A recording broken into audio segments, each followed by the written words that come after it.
Olá pessoal, vamos continuar a leitura do livro Observações Matinais da professora Lúcia Helena Galvão, livro que no Brasil se chama A Lógica e a Inteligência da Vida. A ideia desse projeto é uma leitura por dia de uma crônica. Recomendo que vocês comprem o livro, leem, depois reflitam. Bom, para quem não me conhece, meu nome é Jussara Gontoff, sou aluna de Filosofia de Nova Acrópole de Porto. E para quem não conhece a professora Lúcia Helena Galvão, Lúcia Helena Galvão é filósofa, poetisa, é professora voluntária de Nova Acrópole há praticamente 34 anos, tem dado uma contribuição incrível para nós, pessoas do Brasil, do mundo inteiro, através de suas palestras, de todo o seu trabalho. Muita coisa vocês conseguem acessar pelo YouTube, são mais de 1000 palestras. Também existe uma plataforma digital que se chama Acrópole Play. Basta dar um Google nela. E para quem não conhece Nova Acrópole é uma escola de filosofia à maneira clássica. Recomendo bastante. Vamos começar então? O texto de hoje se chama O Intelectualismo Kitsch. Para quem ainda não conhece, o termo Kitsch, de origem alemã, tem vindo a ganhar espaço no nosso vocabulário como símbolo de cópia mal feita, vulgar e, no caso de literatura, cheia de estereótipos e chavões. No campo do intelectualismo, ele vem vindo também a marcar presença, tornando-se tão comum quanto um bom arranjo de flores de plástico em cores vivas descombinadas. Refiro-me como exemplo a um artigo publicado pela revista Veja na sua edição de número 256, de 15 de fevereiro de 2012. O artigo, intitulado A Vida Depois da Vida, mistura neurologia, psicologia e genética para expor teorias não oficialmente destas áreas, mas de pensadores em particular, que, extrapolando totalmente o seu campo de atuação, pretendem definir conceitos de natureza filosófica e até teológica com base exclusivamente na biologia. Pontua-se o artigo com adjetivos do tipo crédulos, entre aspas, sinônimo de ingênuos, segundo Aurélio, e fundamentalistas, atribuídos aos que acreditam na vida após morte, enquanto se intitula o biólogo que se opõe a estes conceitos como integrante de uma estirpe de cientistas. Curioso é que na edição de Galileu de novembro de 2011, o neurologista e filósofo Raymond Thalles, certamente integrante dessa estirpe de cientistas, intitula como neurobobagem a tentativa atual de reduzir o homem a um zumbi moral, produto das suas atividades cerebrais e como pseudodisciplinas, as que tentam explicar tudo via funcionamento do cérebro. E ainda dá exemplos: neurodireito, neuroestética, neurocrítica literária. E agora a Veja acrescenta a esta curiosa lista a neurometafísica. Mas um dado sugestivo acrescentado pelo artigo em questão.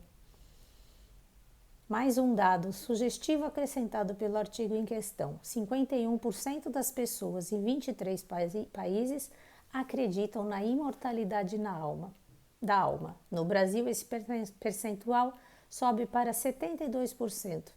Será que paira nesse ambiente a insinuação em off de que a credulidade é sintoma de subdesenvolvimento? Ou serei eu, crédula leitora, que estarei a ver fantasmas? Quem já teve a oportunidade de conhecer o texto do filósofo espanhol Ortega y Gasset em A Rebelião das Massas, quando trata do perigo do especialista, deve lembrar o quão bem ele define este padrão de comportamento. Outrora, os homens podiam dividir-se simplesmente em sábios e ignorantes, em mais ou menos sábios e mais ou menos ignorantes. Mas o especialista não pode ser submetido a nenhuma dessas duas categorias. Não é um sábio porque ignora formalmente o que não entra na sua especialidade, mas tampouco é um ignorante porque é um homem de ciência e conhece muito bem a sua fração do universo.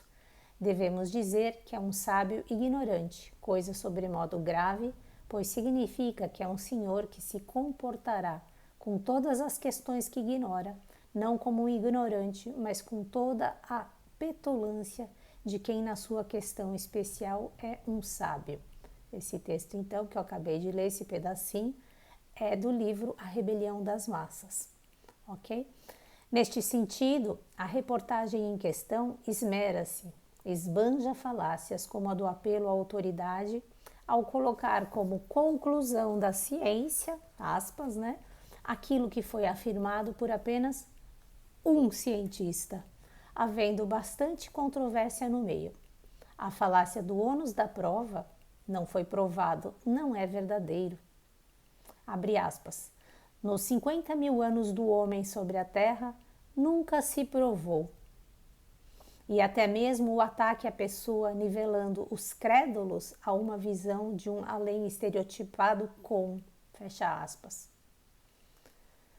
Cadillacs amarelos conversíveis sobre ruas de ouro, em contraposição às sérias e bem fundamentadas afirmações científicas.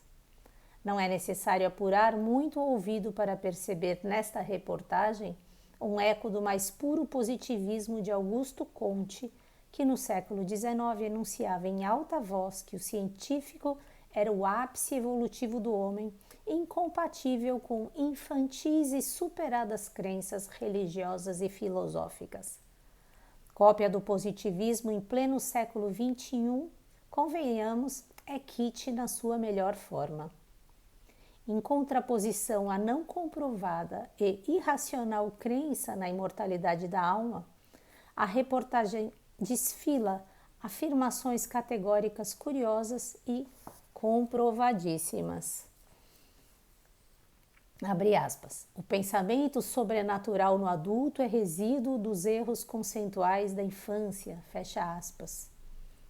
O que diria disto Jung com o seu famoso Red Book? Abre aspas de novo. O universo é um caos, tudo é aleatório e casual. Para afirmar na sequência que o cérebro é ordenado e ordenador, ou seja, não faz parte do universo nem de tudo. De quebra, ainda ficamos a saber que a responsabilidade pelos ataques terroristas às Torres Gêmeas teve como uma das principais motivações a crença na imortalidade da alma. Para quem não sabe, o salvamento de mais de 1.000 judeus por Oskar Schindler na Segunda Guerra Mundial também teve esta mesma principal motivação. Não é demais lembrar a falácia do depois disso, por causa disso, crê na imortalidade. Logo, é mais fácil que se torne terrorista, o terror do materialista Stalin, e assemelhados são detalhes a serem desconsiderados.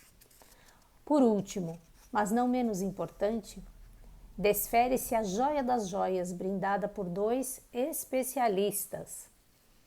Nossos valores e crenças foram desenvolvidos para nos proteger da morte. E o valor de uma coisa é devido pela sua escassez. As consequências da eternidade seriam ruins para o indivíduo e um desastre para a civilização. Fecha aspas. Bela aplicação do economês ao delicado terreno dos valores humanos. Isto funciona sempre. Ou seja, a beleza, a honra e a grandeza que brilham numa nona sinfonia de Beethoven ou num quadro de Rafael são resultados do seu medo à morte. Se fossem ambos absolutamente céticos e materialistas nas suas crenças, produziriam mais. A questão é, mais do que? Uma coisa que pertence ao simples, quase simbólico, mas não kitsch, senso comum, é o fato de que os grandes dramas da humanidade atual têm como raiz o materialismo e o egoísmo nas suas formas mais predadoras e ferozes. O intelectualismo kitsch com sua pompa de nomes laureados por títulos acadêmicos, justificando afirmações mais que duvidosas, é uma gota amarga na ração diária da desumanização a que todos somos submetidos. Ofende a ciência séria, a filosofia séria, o bom gosto e o bom senso em geral. Quando não há nada a dizer, cai muito bem o silêncio discreto que sempre acompanhou os bons pesquisadores, seja qual for a área a que pertençam. Virá um tempo em que a inconsequência do uso das palavras, como hoje se pune o medicamento mal administrado, que agrava os males do paciente, venha a ser punida por delito de lesa humanidade. Ainda correndo o risco de ser chamada de crédula, não deixo de acreditar que virá este dia. Vamos lá, esse texto é um texto grande, vale ler, reler, principalmente porque ele é dotado de aspas, que às vezes são citações de que a própria revista fez, ou às vezes são citações, né, são aspas para reforçar até alguns aspectos mais irônicos, num certo sentido, né? Então, acho que é difícil entender tão profundamente se não se estar lendo o texto. Mas o que estamos falando aqui, né, como ponto principal? Existe hoje em dia, e é o que está sendo mostrado aqui, uma grande massa de pessoas que se dizem cientistas sérios, que defendem coisas que não podem ser defendidas, vamos dizer assim. Porque eu vou explicar na sequência. E existem intelectuais também nas suas mais diversas esferas, dentre eles muitos jornalistas, que pegam alguns pequenos dados, também sem comprovações, jogam como uma verdade absoluta e, para piorar a situação, ainda colocam em descrédito, de uma maneira leviana, coisas seríssimas. Que é o caso dessa reportagem aqui da revista Veja em 2012, que faz até esse absurdo, né, de uma maneira subliminar, nem tão subliminar, quase colocar em xeque, dizendo assim, no Brasil se acredita mais na imortalidade, né, porque é um lugar subdesenvolvido, porque 72% das pessoas acreditam, quando nos países desenvolvidos 51% acreditam nisso. E aí o que está se falando aqui basicamente, né, e ela cita, por exemplo, né, o Raymond Tales, que é um filósofo e ele é cientista, já foi secretário de Estado da Inglaterra, que médico, ele é especializado em geriatria, né? Ele é muito conceituado na Inglaterra, já escreveu nessa revista Galileu coisas seríssimas, dizendo que o homem não é um cérebro simplesmente, como muitos cientistas querem dizer, que não existe nada além, né? Que é só uma máquina e que não existe, por exemplo, uma consciência, que não existe um Deus, que não existe um universo que é cosmos, mas que é caos.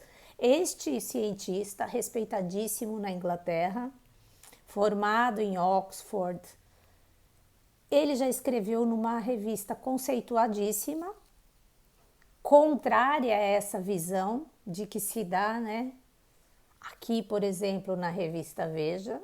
Mas quando um jornalista irresponsável resolve publicar alguma coisa para defender um ponto de vista e não para buscar uma verdade, que esse é o caminho da filosofia, a filosofia não tem a verdade, é a busca da verdade. Se tem a verdade, não se é filósofo. O que acontece hoje é que a grande maioria de pessoas, jornalistas inclusive, fazem essa loucura que é publicar numa revista, teoricamente, né, oficial e importante que chega a tantas pessoas colocar coisas tão irresponsáveis. E aí essa ideia do intelectualismo kit, ele é perfeita, né? Porque finge que é intelectual, mas não é, né? Você pega uma ou duas opiniões, não põe outras, e aqui eu tô chamando opiniões também entre aspas, não põe outras verdades, outras buscas também de cientistas sérios para defender uma verdade que não é verdade, né? Ainda por cima. Quem sou eu para dizer o que é verdade, mas que não se tem um consenso. Então, assim, minimamente você deveria dizer que isso aqui é uma possibilidade entre outras, né? E aí ela fala aqui de alguma coisa importante que eu quero ressaltar, que é essa ideia, né, do positivismo, que ela cita o Comte. O que acontece, né, que o homem, dentro dessa visão positivista, né, e o Comte especificamente, falando muito sucintamente, ele dizia que quase como se a humanidade tivesse passado assim de um estado de primitivismo, aquele homem que acreditava e tinha medo das coisas porque não entendia. Então, lá no passado, depois que ele vem a entender um pouco mais, e aí vem a metafísica, e aí ele começa a entender um pouco mais as coisas, e depois da metafísica vem a grande ciência que tudo sabe e despreza tudo o que aconteceu antes. Se por um lado é verdade que em termos de psicologia o homem ele teve uma evolução, fato de coisas que antes ele não reconhecia e não entendia e que hoje ele atende, isso é verdade. Se por um lado isso é verdade, também é verdade que já naquela época antiga, que se chama hoje por alguns cientistas de primitiva, existiam diferentes estágios de consciência, como hoje é possível encontrar pessoas nesse século XXI que têm uma mente, vamos dizer assim, primitiva ainda e cheia de, né, ficar conjecturando coisas que não são. Hoje existem pessoas que, apesar da ciência comprovar diversas coisas, ainda diz, né, que o homem não foi à lua, que diz que a Terra é plana. Então, isso sempre existiu no passado e isso sempre continua a existir hoje. Agora, esse papel hoje, né, de dizer, né, através desta forma, atacar coisas que são sérias, que são conhecimentos do passado, e se desconsiderar e dizer que sábio hoje, né, é aquele que ignora tudo isso e que só diz que é verdade aquilo que se comprova pelo experimentalismo, gente, que é o que está sendo dito aqui, de alguma maneira, isso é uma loucura completa. Isso é uma loucura completa. Porque, né, já é comprovado, inclusive, que a mente, ela vê 5%, tem gente que diz 7% com a nossa mente, 5, 7% da realidade. Então, se eu, quando olho para o sol, se eu olho para o céu à noite e não consigo ver estrelas, que estão todas lá, que é o óbvio, eu não consigo ver, porque pela luz do sol eu sou impossibilitada. Imagina, se isso já é o visível, quantas coisas o nosso conhecimento científico ainda não consegue captar. Agora, desconsiderar isso, considerar isso tudo como esse pensamento sobrenatural no adulto, que é resíduo de erros conceituais na infância, que diz aqui na reportagem, é outro absurdo. E aí ela cita Jung, né, com esse livro Red Book, que é um livro muito bom, onde o Jung ele vai discorrer muitas coisas a respeito do inconsciente, dos arquétipos, ou seja, tudo aquilo que existe e que o homem ainda não se dá conta e que influencia a nossa vida. Então, essa